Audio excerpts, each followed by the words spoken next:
The last time we talked is our next guest, Dwayne Stovall. Hey, big man, what's up? How you doing? Yeah, I'm doing fine. And it's good to have you back on. How you feeling these days?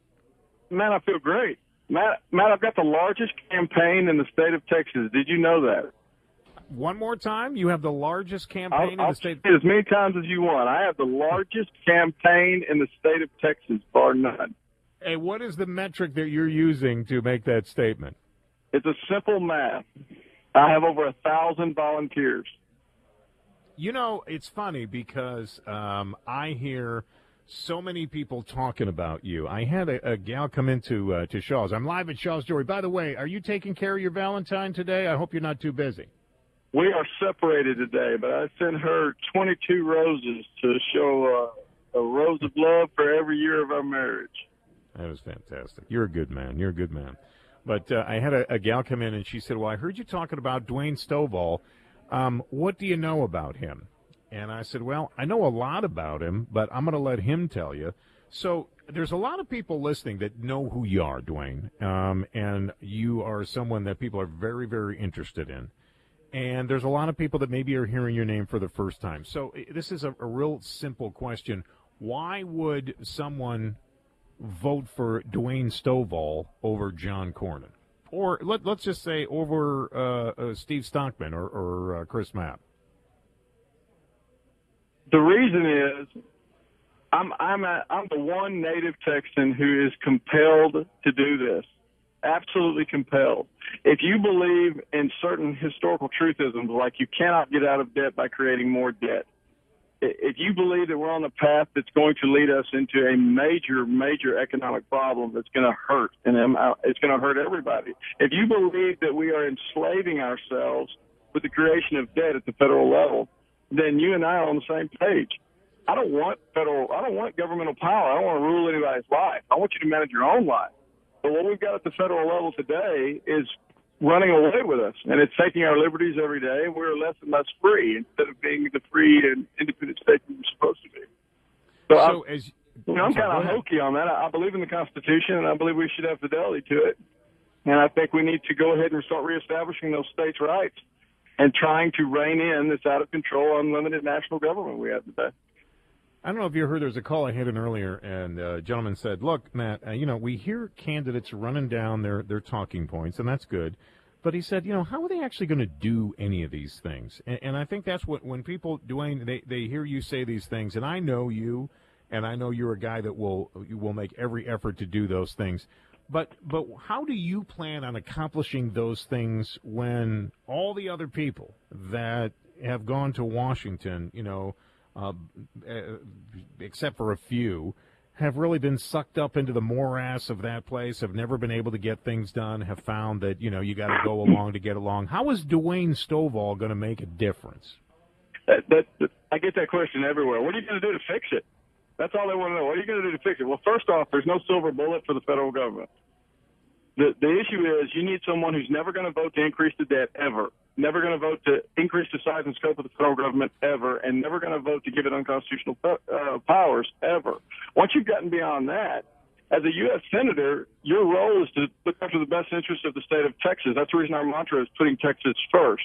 You have to be able to turn and give counsel and advise your state legislature to have a backbone. Stand up and tell the federal government, no, we're not going to allow you to dictate to us on items that should be in the control of Texans.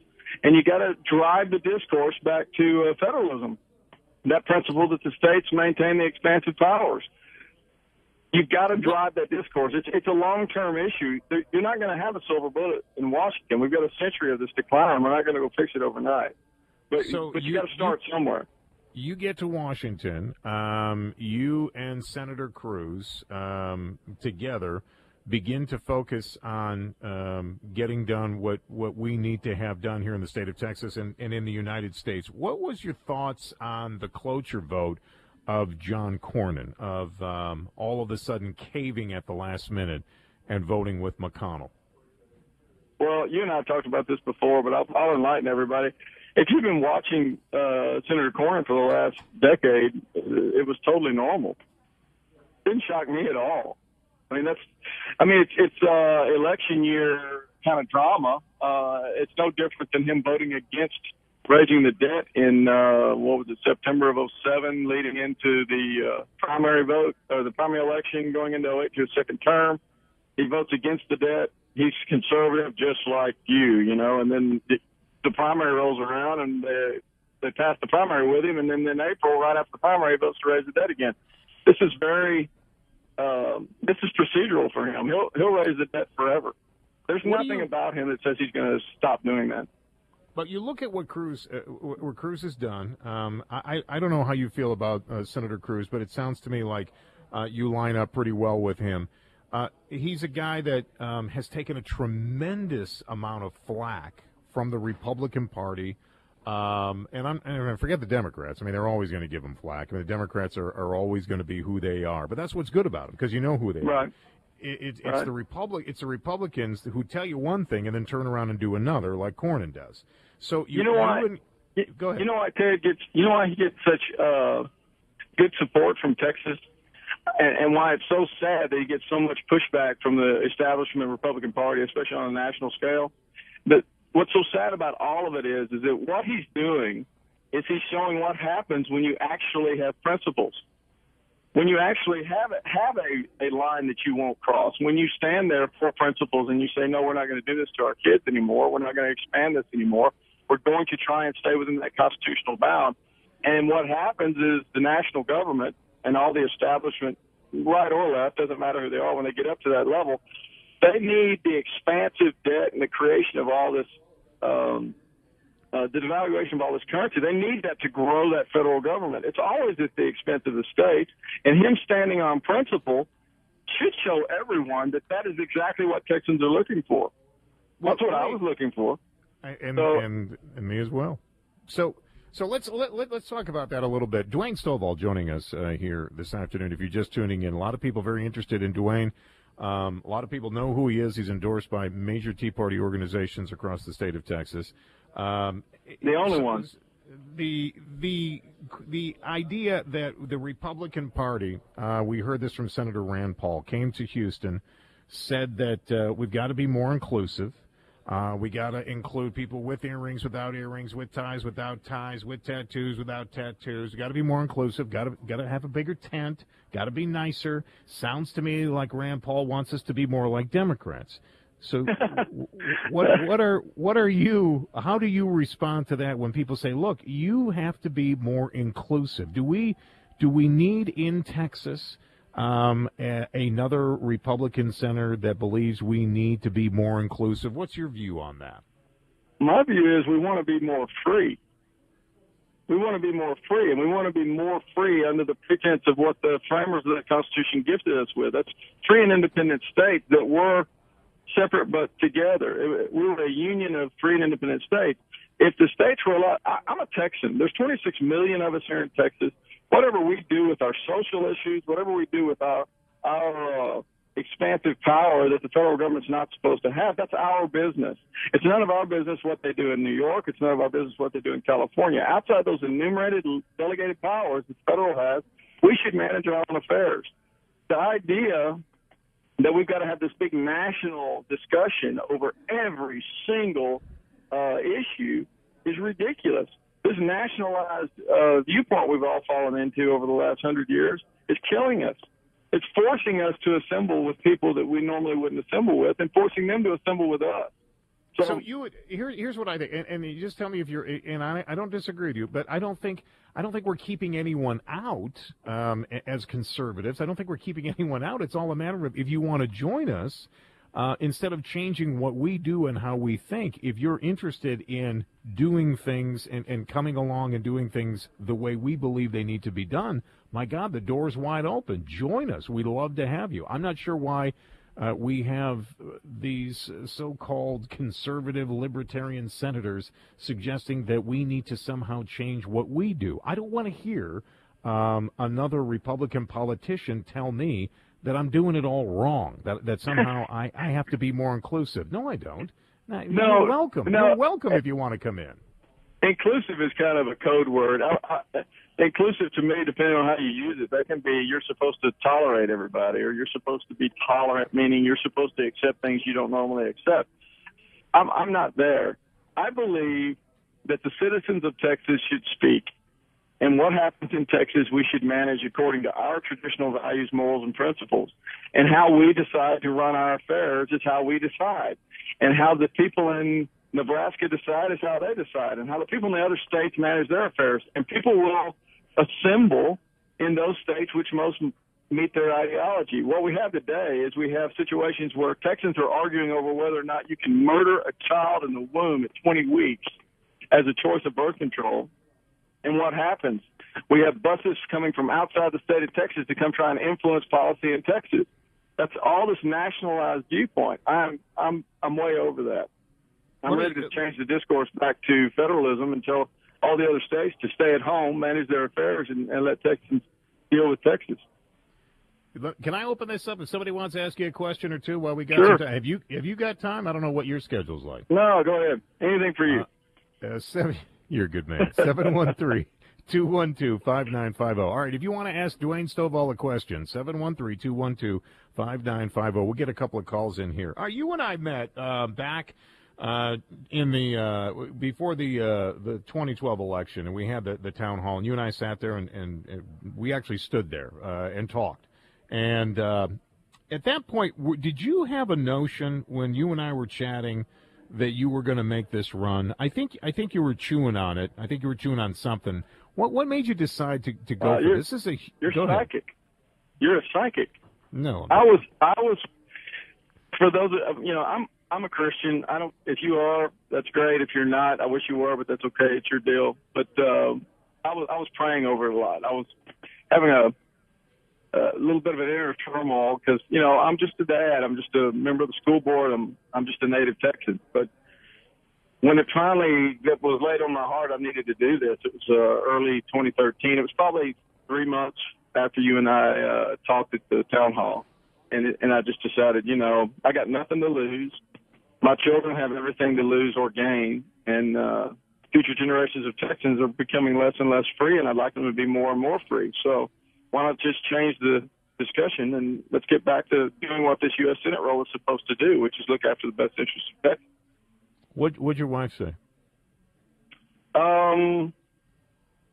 Let's just say that you've been together as long as we have. It was you do whatever you feel like you need to do, honey.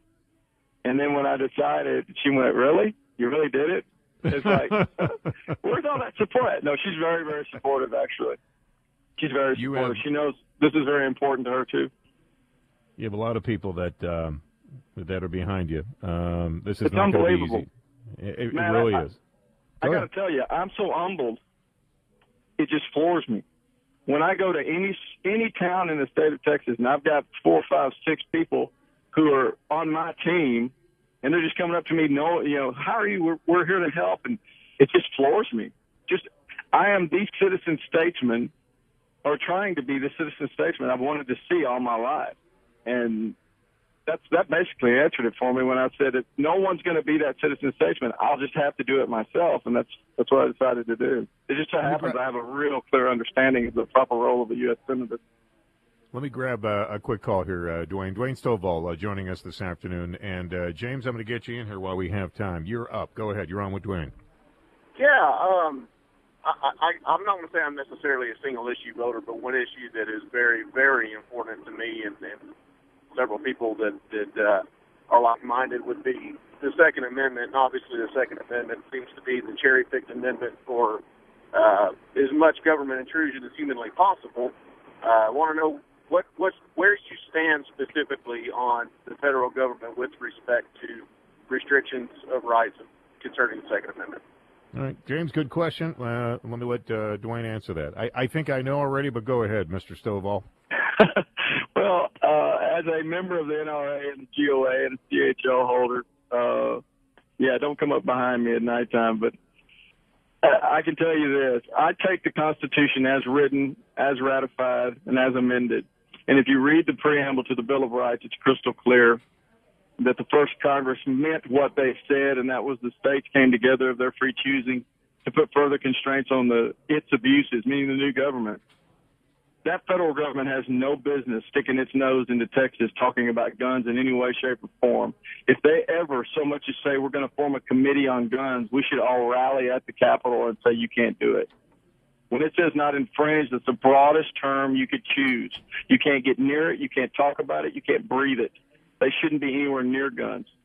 So, is that clear enough? That sounds. I hope that answers the question, James. I think that's the best answer I've heard. Let me go to Tom in Katy. Tom, you're on with Dwayne Stovall. Go ahead. Hi, Dwayne. This is now the second time I've heard you on Matt's show. You sound like a very impressive fellow. I'm very pleased that you're considering representing us. My question to you would be, if you could lay out a business plan, a timeline, let's say, of what you would do in the first year, the second year, ideally, and I understand you're only part of a body, but if you could dictate the business plan yourself, how would you lay it out for us? Well, as far as a business plan, it's hard to lay out what you're going to do as a U.S. Senator because you're so limited. I mean, people like to think they've got all this power going on, but really they only have the power to give advice and consent. They don't create revenue. They're not supposed to create revenue. Let's back that up. They're not supposed to create revenue issues or taxing issues. My first goal, if you want to give it this way, my first goal would to get elected and then address the first open session of the state legislature of Texas. I'd like to address the general membership. I'd like to let everybody know that we're going to go back and we're going to reopen that line of communication between that U.S. Senate and the state capital of Texas, and they better get ready because they're part of this. And make sure that they understand that if I need economic counsel or if I need advice on any impact to Texas, I'm going to be coming to them. I mean, I've got Ted Cruz. We got people like Louis Gohmert with excellent principles. But if you want to get the advice from Texas, you go to Texas. You don't get it from a caucus of people who don't necessarily have Texas as their best interest. So that's really the first primary thing I'd like to do. I would like to address the state legislature of Texas and get them on board. I want to go to Sean. He's got a very interesting question. Sean, you're on with Dwayne Stovall. Go ahead.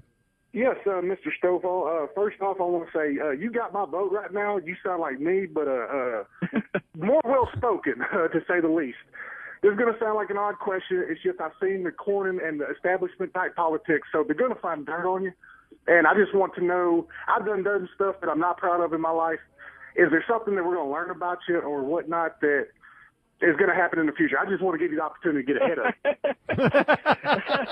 You know what? That's funny.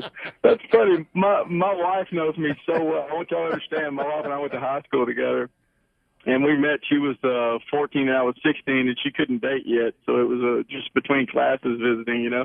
But she asked me when this all started, she knows my personality, and I'm not one to dance around very much. So no.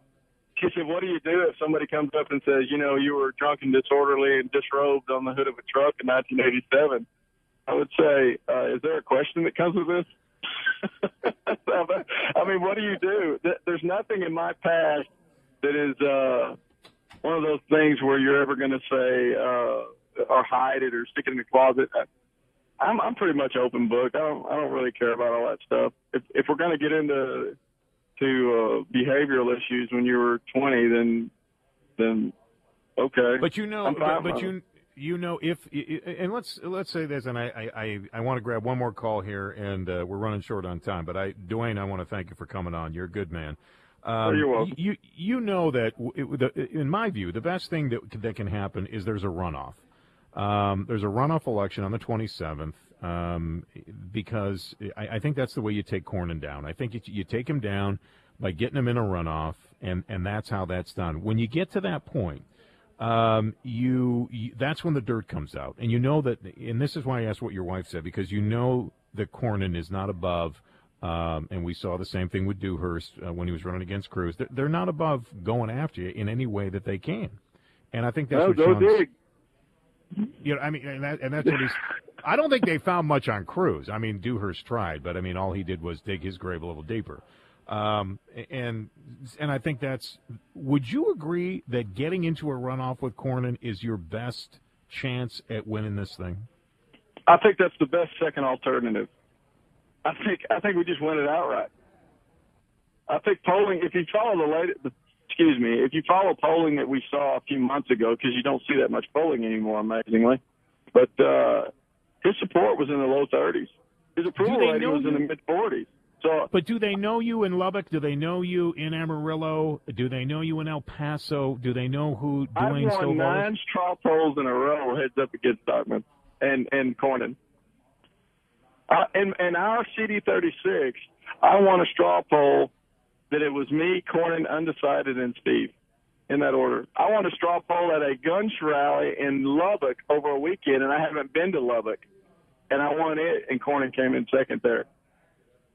I'm telling you that if enough people like Matt Patrick are talking to me, and we can get enough media to take off with this and understand that we are the largest campaign in the state, and grassroots is what's carrying me, he loses in the primary. But a runoff, yeah, essentially, if we get into a runoff, I'm pretty sure we can sell that. Let me grab one more here for you, Dwayne, before I got to let you go. James, go ahead. You're on with Dwayne Stovall. Well, I just wanted a comment more than a question. I came in today an ABC voter, anybody but Cornyn. I am now a Stovall voter. Hey, what we say around the campaign is talk is cheap, so keep doing it. Do a lot of it. It's the cheapest thing you can do. You got it. Thank you, James. I appreciate it. Well, listen, man, I watch this, and your campaign is relentless. They tweet me, they email me. Your supporters just continue to email me and beat me over the head, and I keep telling them, I say, look, he's coming on. I want to get it closer to the primary, and I want to have you on again before the primary. I'll also have Stockman on and Mapp. But I remember the night when you and I were standing there in our studios, and you and I were talking, and I looked at you, and I had a feeling. I mean, call it whatever you want, but I had a feeling that you were someone that if you had the notion, you could go a very long way. It's funny because the last time I had that feeling, I was having breakfast with Ted Cruz, and really? I'm not suggesting anything here, but sometimes you'll meet people, and there's just something about them that you just get a feeling that God has kind of chosen them to walk a particular path. I don't know if it's this time, Dwayne, or if you have to do it again. I don't know, but I do know that you are someone who certainly represents Texas well. I wish you well, and God bless you, man, for being the kind of person that is willing to go out and start a grassroots campaign and do exactly what our founders wanted from our representatives. Well, I appreciate it. That's exactly what we're intending to do. Exactly. Dwayne, God bless you, man. We'll keep in touch, and we'll have you back here before the primary. Thank you very much. And everybody go to TexansForStovall.com and check in. We need all the help we can get. Thank you, my friend. Thank you. All right. He's a good man. I don't endorse candidates, as you know. I'm pretty good friends with Steve Stockman. I like Steve as well. I don't know Chris Mapp. I haven't had a chance to talk to him. We're going to invite him on the show so he has a chance to talk to this audience. But when we say that what we need to do is get people into Washington, into the Senate, like Ted Cruz, who will stand up for Texas, I think you're hearing a gentleman that will do exactly that. And that's what we need, and that's what Dwayne Stovall is doing. Please give him a good look. Give all the candidates a good look. Vet these guys, and let's do what's best for Texas. We're going to take a quick break. We're going to come back. Final break here from Shaw's Jewelry. Turn things over to Outlaw Dave, and we'll get you started with your Valentine's Day weekend. It's the Matt Patrick Show, KPRC AM 950, Houston's more stimulating talk radio.